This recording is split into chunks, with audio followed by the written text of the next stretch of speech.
Hello everyone, welcome back to another video. You're watching the Arsenal Republic, and I'm back again. And my channel's very new. Obviously, I'd like a lot of subscribers. So before we start the video, make sure to like and subscribe this video. And I hope you guys did. And you guys can, the more of you can enjoy my content, the more people subscribe. So yes, all you gotta do is click that red button down there. So without further ado, let's go. Let's get straight into the video. So, in today's video, guys, we are going to be talking about a brand new series that I brought. It's not pretty much a series, but it's just bringing you to the latest Arsenal news. So, I'm gonna be calling it the Daily Arsenal News or Arsenal News Today. I had that quite a lot on my previous channel, and it gives me a chance to give you guys information about what's happening behind Arsenal. Well, at least trying my best, and also me giving you guys the latest news about some of the players, as well as some of the important news that's been happening. And I'm gonna be bringing you guys to the most recent news. I'm gonna be talking about specifically about the Europa League today.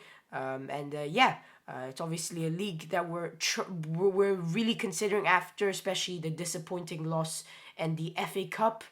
We got knocked out too easily. Our form hasn't been good yet again recently, and it's not good enough.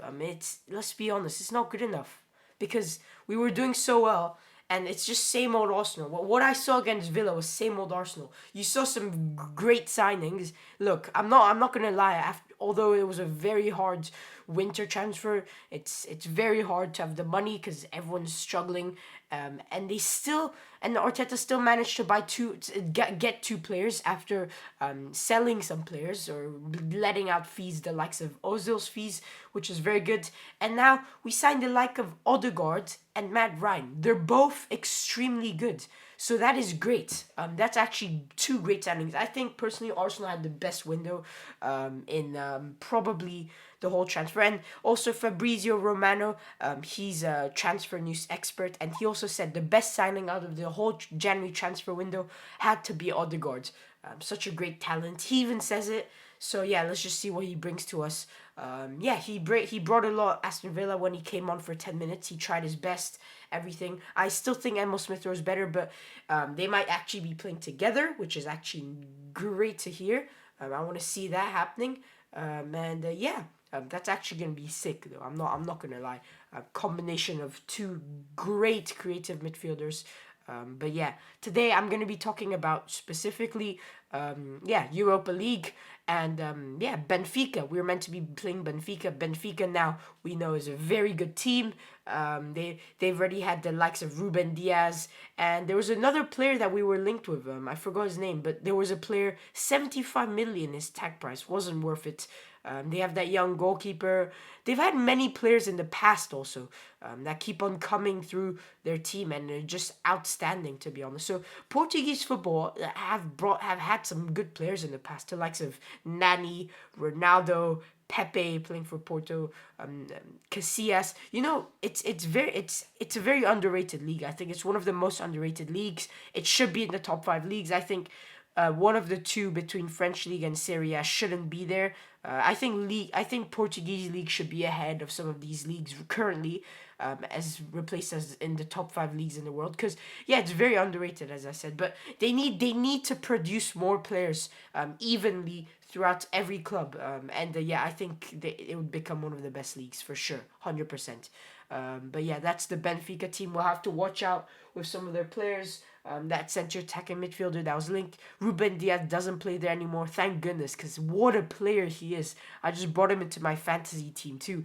As I said, we'll have to watch out because some of their players are very dangerous when we're going to be playing Benfica, and we cannot lose.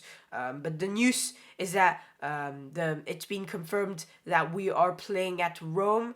Benfica and Arsenal fixture are reportedly found an agreement to play the first leg of their Europa League fixture in Rome. According to the Portuguese publication O Jogo, an agreement has been found that we will see Arsenal and Benfica play the first leg at the natural venue due to concerns and travel restrictions in places because of the pandemic. That is quite obvious.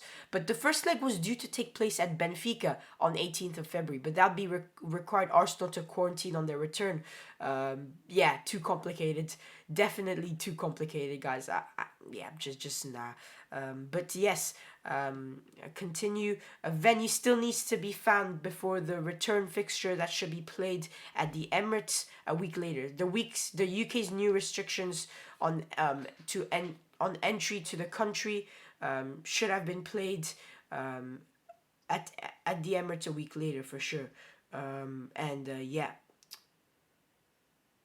so yeah, yeah, I know the pandemic has definitely affected all of us. There's also been another link that we might actually be playing in Greece, but that was late.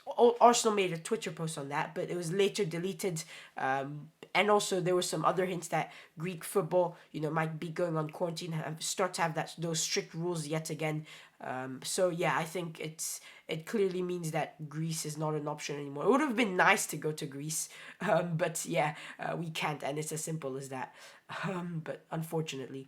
But yeah, although government states that there's no travel allowed in any country from the UK, they must have different restrictions for Italy and Portugal, although these don't seem to be detailed publicly. That is very unfortunate, and we would have to quarantine on our return, which we don't want to.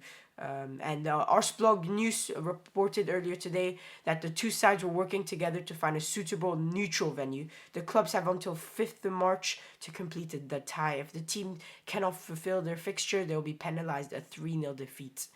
Wow, that's crazy. I've never seen such thing like that. But of course, what can we say? It's the pandemic. It's affecting everyone's lives, even football. Even the players are grateful and they're lucky to be playing. They're lucky and they're grateful. They should be grateful that they're actually playing during this huge pandemic, especially in Europe, which has it's been spread all around in Europe in the past couple of months. But they should be grateful, and still with that so many restrictions, it's very very hard right now. But yes, that is the end of the video. Who do you think will win? I think Arsenal will win. I thought before Benfica, when our form was terrible, you remember that? We found out we played Benfica. I know, oh yeah, we lost for sure. But now, I think, yeah, we still have a chance now. I think the mentality of the team has definitely changed. We brought in new players. I think Matt Ryan will start in the Europa League because he's so good. You can't put Leno to be safe. You can even put him and it's safe. No, he's actually such a good goalkeeper. Underrated. As I said, I named some of his qualities before the Aston Villa game, and he exactly showed them. Composure, makes no mistakes. Perfect. So, yes, without further ado, that is the end of the video. Thank you guys for watching. Don't forget to subscribe, leave a like. And yeah, this was the Daily Arsenal News, and we will see you in another video. Peace.